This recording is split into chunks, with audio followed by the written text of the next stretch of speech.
સમગ્ર રાજ્યમાં અત્યારે કાળઝાળ ગરમી પડી રહી છે। આ ગરમીથી બચવા લોકો છાયડામાં રહેવાનું પસંદ કરે છે। અમદાવાદ મહાનગરપાલિકાએ તો શહેરને ઓરેન્જ એલર્ટમાં રાખ્યું છે। આ તમામ વચ્ચે અમદાવાદના એસજી હાઈવે પર અનેક જગ્યાએ છાશ વિતરણ કેન્દ્રો પણ શરૂ કરવામાં આવ્યા છે, જેથી લોકો છાશ કેન્દ્ર પર છાશ પીતા જોવા મળી રહ્યા છે।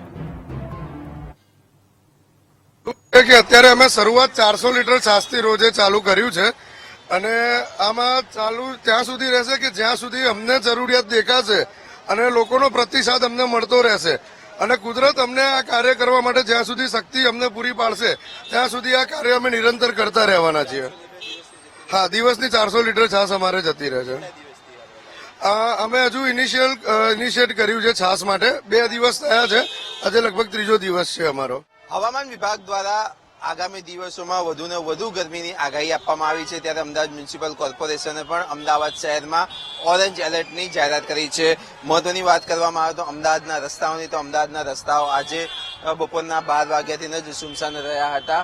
રવિવારનો દિવસ, આ ઉપરાંત ગરમીનો પ્રકોપના કારણે સીધી જે અસર છે તે અમદાવાદના રસ્તા ઉપર જોવા મળી રહી હતી। આ અત્યારે અમે અમદાવાદના થલતેજ 4 રસ્તા ઉપર છીએ। થલતેજ 4 રસ્તા કે જ્યાં કોઈ પણ સમયે આવો તમને હંમેશા ટ્રાફિક જોવા મળે છે, પરંતુ જે રીતે ગરમીનો પ્રકોપ છે, ગરમીની જે ડિગ્રીઓ સતત વધતી રહી છે, ત્યારે તેને ધ્યાનમાં લઈને હાલમાં અમદાવાદીઓ પણ રસ્તા ઉપર જોવા નથી મળી રહ્યા। કેમેરા પર્સન અજય પટેલ સાથે પાર્થ જાની, વીટીવી ન્યૂઝ, અમદાવાદ।